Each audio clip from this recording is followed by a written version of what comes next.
Nušveisti baldus tai tik pusė darbo. Norisi, kad jie atrodytų kokybiškai bei estetiškai, juk patys įdėjome daug savo meilės bei rankų darbo.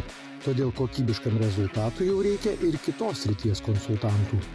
Visų pirma, reikia įvertinti, kokia jau esamo baldo situacija. Ar jį reikia pilnai nušveisti. Gal jį užtenka tiesiog sušluostyti, prasivalyti ir vėl ant viršaus atnaujinti. Tai jeigu, tarkim, turėjom kažkokį kaip lakuotą paviršių, kuris yra pageltonavęs, sutrūkinėjęs, na, tokiu atveju padės tik tai šveitimas. Pirmiausia, rekomenduojam šveisti, bet jeigu yra tokių vietų, tarkim, apdailinimai ar dar kažkas, kur ten tiesiog su švitrinu fiziškai neišeina arba labai sudėtinga pakliūti, tai geriau būtų naudoti lako ir dažo nuėmėją, kuris suminkština ir tokiu būdu galima nuvalyti paviršių. Tačiau jeigu paviršius jau tikrai kruopščiai nuvalytas, ką naudoti natūraliai medienai? Žiūrint, kokio nori rezultato. Jeigu nori, kad vėlgi tai būtų, išliktų medžio struktūra, tai būtina nuimti, nes norint tokį vaizdą išgauti, tai turi būti švari mediena. Jeigu bus vietomis lupta, kitoj vietom skusta, tai su laku to nepadarysi.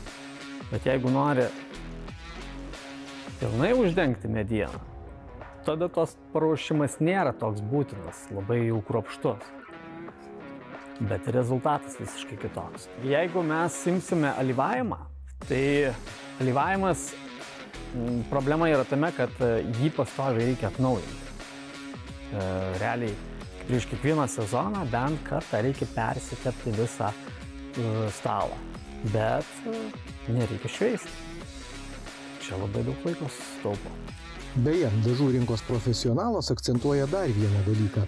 Juk lauke dažnai baldai stovi nebūtinai po stogu, arba tas stogas nebūtinai sandarus, todėl dalis baldo gali gauti daugiau tiesioginės saulės šviesos, dalis galbūt daugiau drėgmės. Ar visi baldų apsaugos nuo išorės poveikio sprendimai yra geri? Iš patirties žinau, kad jeigu kažko uždengia, kas nepraleidžia drėgmės, o į žemės eina drėgmė, tai va ten gali būti kondensacija.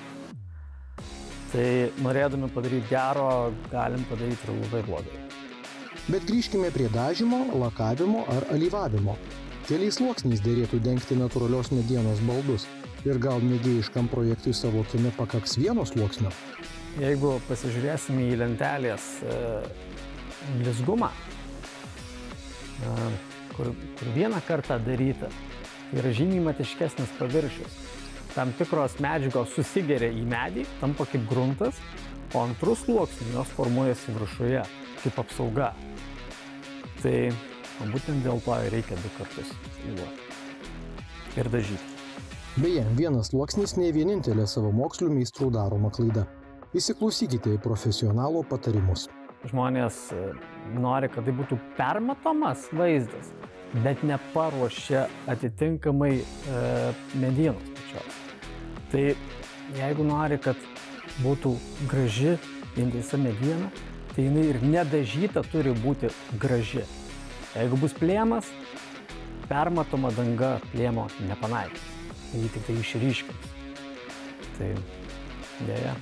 Todėl ne tik tinkami įrankiai palengvinantys darbą, ne tik kokybiški dažai ar lakas, bet ir paruošimo darbai dažnai projekto sėkmę lemia didžiąja dalimi. Ko reikia?